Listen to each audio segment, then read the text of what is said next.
Hi there, I'm Mary Susie from Bead Me a Story, and today I'm going to show you how to make these wreath ornament earrings. Okay, and this one is available as a kit on my website, and this is the one that I'll be doing in the video.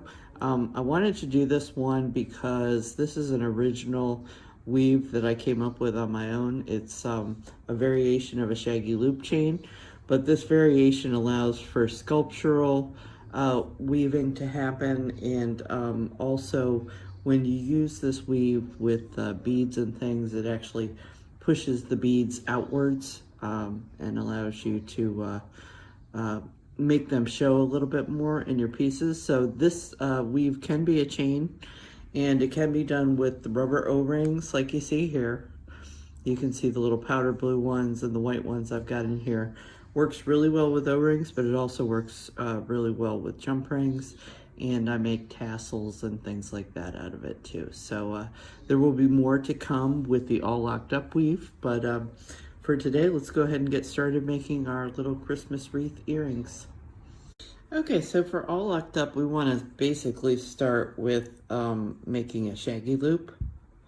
Okay, and in this case, we are not making something that's going to stretch.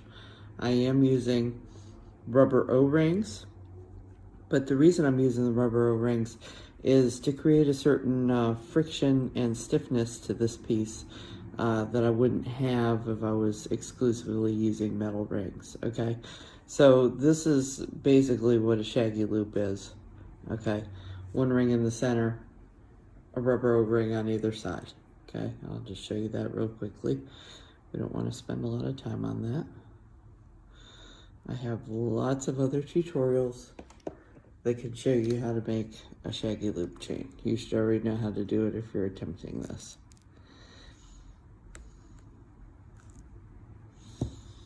Okay, I will mention these are a little bit smaller jump rings. These are 18 gauge 5/32.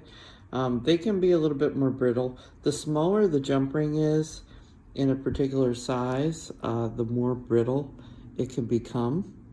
So, you know, if you're very sure-handed, you won't really have any problem with that. It's just because the wire gets wrapped up tighter when the jump rings are made.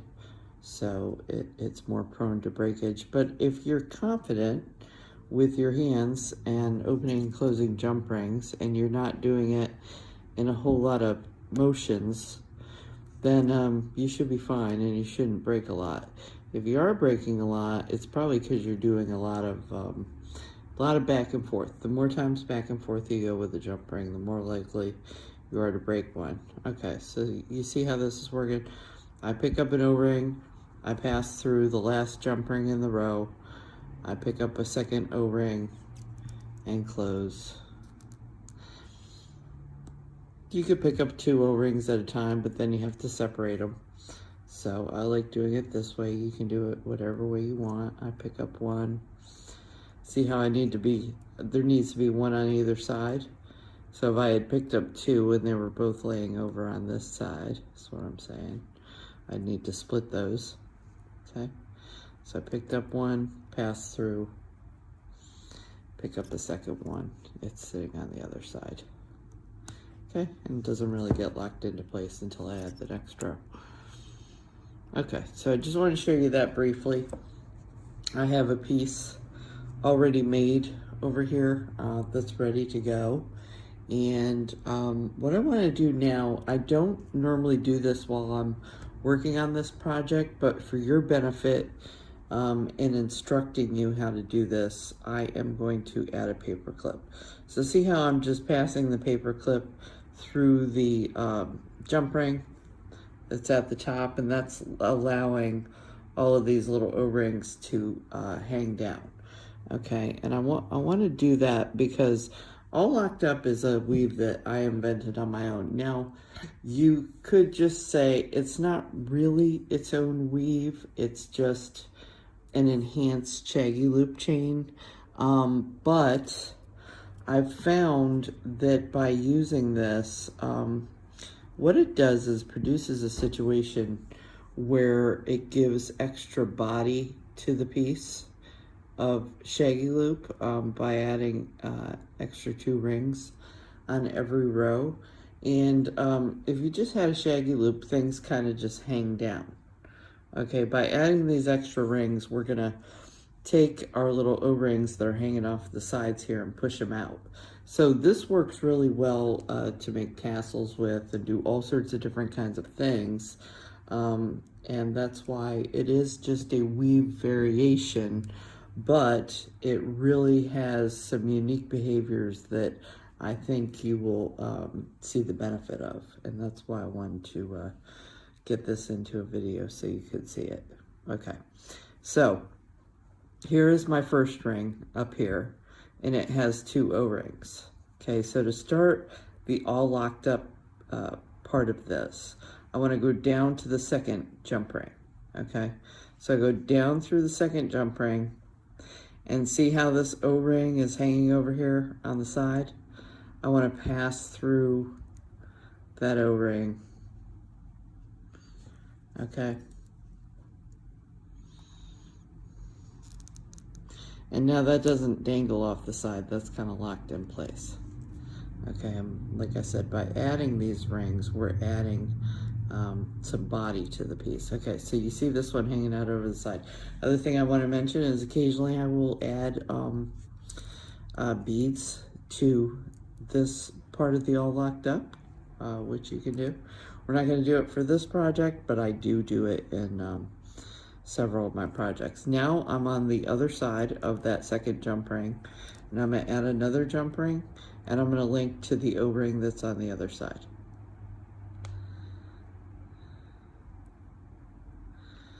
Okay, so this is already pretty stiff. I'm using very small sizes here, and I'm doing that because it's gonna give me a lot of body when I'm done. Okay, so that's 1, 2. Now I'm going to go down to the third jump ring down in the center of the chain. Okay, and I'm going to pass through that third jump ring. And then this is the O-ring that is from the second row. It's hanging off the second row, but it's hanging right beside this. Okay, so just by passing through this jump ring, you see I'm just going through the O-ring that is to the right of it.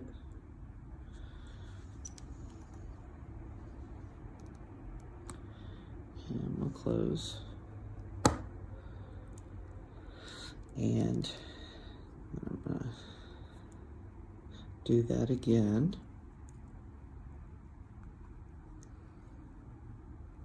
Okay, so third jump ring down. I had flipped that to the back side, so I'm just going through the jump ring that's to the right of it, which hasn't been locked down yet. So that's why we called this all locked up, because we're basically taking a shaggy loop and locking down those side rings, but we're you know, going upward, grabbing the one that's above us to do it. Okay, so that's the next row, and I'll do one more row. Okay, so I have a bunch of projects using this. Like I said, I've got tassels, I've got ones with you know, drop beads that are just real full. The benefit of using this with beads is that it keeps all the beads pushed to the outside of the piece, which is really nice. And I've done Christmas trees with this. Obviously it pushes those branches out, gives it a little bit of body. And when you do a Christmas tree or a tassel, I tend to do this in a descending order of rings. So like, you know, largest to smallest or smallest to largest, you know, depending on my needs. Okay, so you can see what that's starting to look like there. Okay, so I just want you to continue all the way down. You won't be able to do this last one, but you're going to go down to this last jump ring, okay, and grab all of the jump rings all the way down. So you basically need 2 jump rings for every single row. Okay, so go all the way down it, keep going, and then I'll come back and show you some more. Okay, so I've completed my 14 rows of this. There are ultimately going to be 15 rows, And I just want to point out that we're going to turn this into a circle. This is going to be a wreath. Okay, so we're going to have a connection here where we finish that shaggy loop by picking up an O-ring, passing through this jump ring, picking up a second O-ring, passing through this jump ring. Okay, and then we'll want to continue. We'll be able to do 2 rows of that pattern that we just did of the locking up. Okay, so I'm just going to set these extra rings to the side for now. We're not actually ready for that part. We've got another step I want to do before we get to there. Okay, so already you can start to see that this is this has a certain stiffness to it. It's become very sculptural, and that's the result of this all locked up and using a small O-ring with it. I just want to point out too, you can kind of, you know, pull these out. This pattern kind of goes 2 ways. You can do it this way or this way, and the rings can be pulled out a little bit more. See how they can sit straight up if you want them to.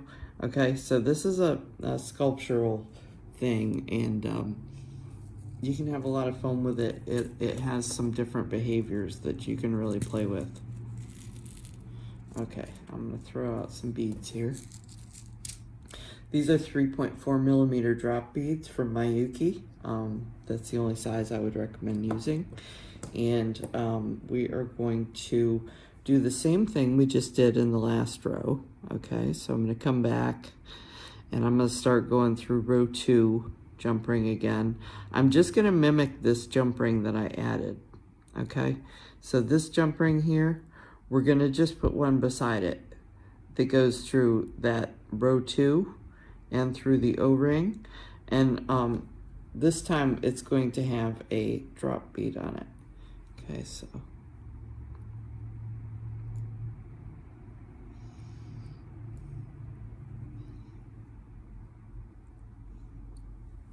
Okay, so here we go. You notice that first drop bead didn't fit. Beads are not made to go onto jump rings. I try and choose the appropriate sizes for you, but you know, not all of them will work. So just use the ones that don't work for a beading project. Okay, so see how I slipped through that center jump ring, and then I'm going to feed up through this O-ring. Okay, so it's just sitting right beside the other one, and this is going to just add another stripe of color, and it's also adding our little berries all around the outside of the wreath. Okay, so I've got that one there. I'm going to flip it to the other side, try and find a drop bead that'll fit on. Okay, put that on the jump ring.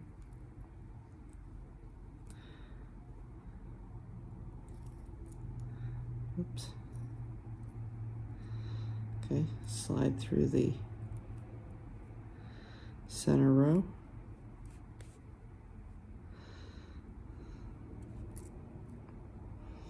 And through the O-ring beside it. Okay, so you can see this is very stiff, and that's because it's you know, it's meant to be sculptural. I added this extra ring. It makes it even stiffer. The more we keep adding to this, the stiffer the piece is going to get. But you can see we've added our little berries or snowballs or however you want to refer to them. Okay, so you're just going to keep doing this, just as we did with the previous row. I just want you to keep on going until you have filled in the entire length with these second jump rings that sit beside the jump rings we just added and that hold a drop bead. Okay, I did that one. I'm going to do just one more, just because I want you to see that these are going to be sitting on 4 sides of the piece.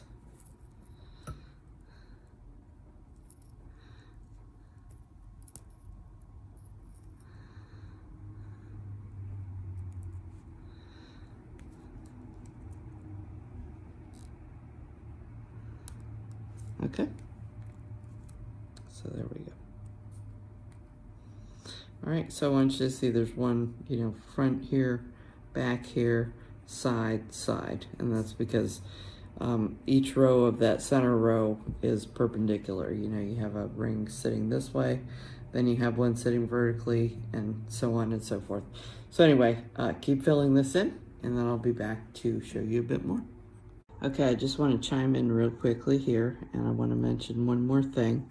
As you add these drops and these extra rings, I actually have found, once you know what you're doing and you really see where the rings are, you can start going through the O-ring first and then through that center ring. But do make sure that you're catching the O-ring on the outside and then the center ring that you need on the inside. Okay, but that's going to make it a little bit easier. You won't mangle as many of your jump rings this way because it's just a little bit easier to get it through the O-ring. When you start in the center and you work outwards, sometimes it's hard to catch that O-ring that's on the outside. And whereas this way, you're doing the O-ring part first, which is the part that's a little harder to get around. So this is going to make it easier for you to keep adding all these drop beads to this.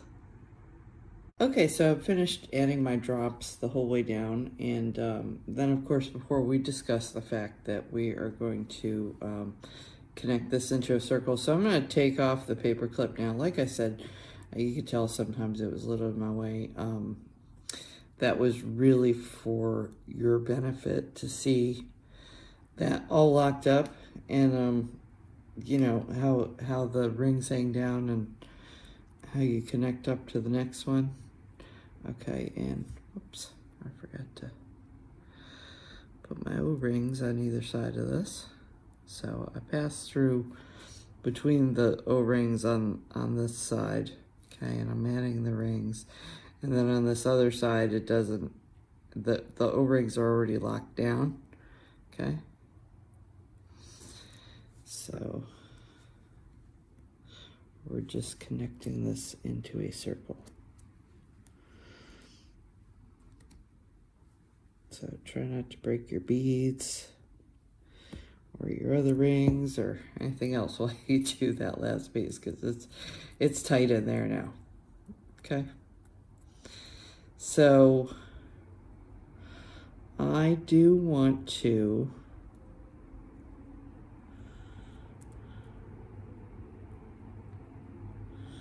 do another all locked up now that this is in a circle. Okay, and this is getting tighter and tighter and tighter as we go along, so just to warn you of that.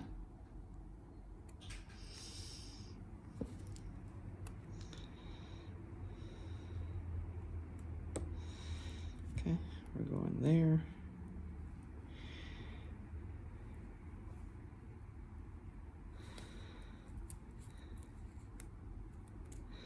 And on this side, I'm kind of going from the inside of the circle.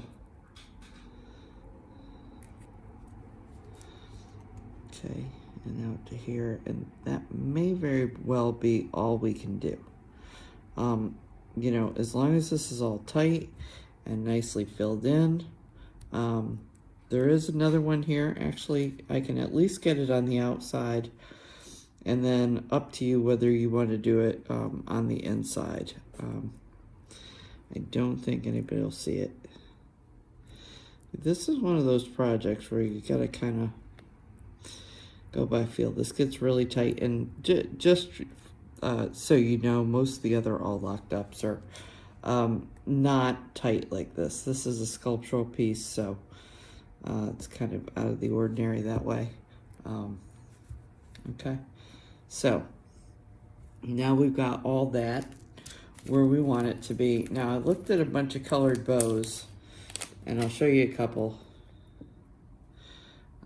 I was looking at adding this one, but I don't think that one quite pops enough. If you do really want a real monotone wreath, you know, you can go with something like that. And notice I'm not adding any beads to these rows, okay? It's just too tight at this point. I can't add any more rings. So mainly just trying to pick out my bow, get my bow set up on here, and then we'll hang it on an earring. Okay, so I kind of flipped this over onto the other side. See how I had this ring? I mean, I can move this, but see how I had this ring kind of sticking out here?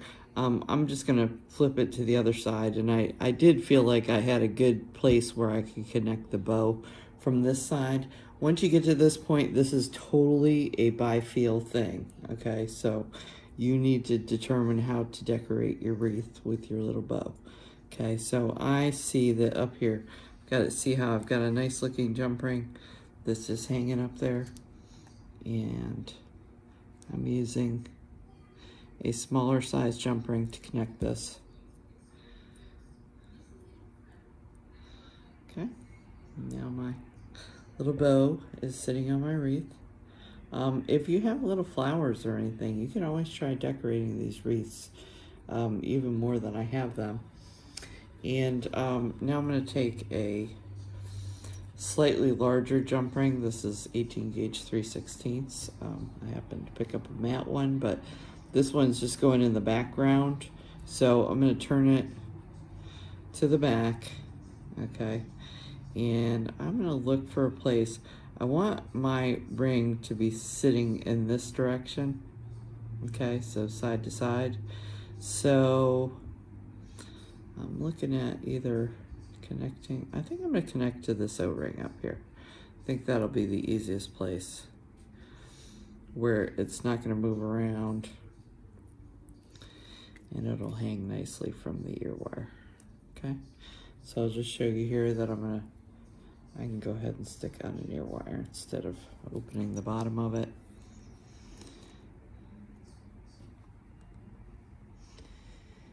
Okay, and this could be used on other things besides an earring. I just find the size is good for an earring, so that's why I like this. So anyway, you will be making a second one, okay?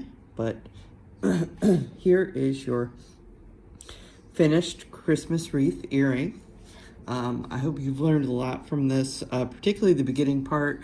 You know, you can use that for any of my other all locked up pieces as well, to kind of learn that weave in the first place and be able to go forward with it. Like I said, I do have ones that I use rubber with, ones that I use just all metal with, and those are a little bit more fluid. So, you know, give this weave a try. It's a lot of fun. The little Christmas earrings you're seeing here, I do have in a kit that's other colors, okay? If you want to make these colors, you can buy the supplies from my website. And please be sure to like and follow me on YouTube. And all the supplies and all the kits that go with this are available from beadmeastory.com. Thanks so much.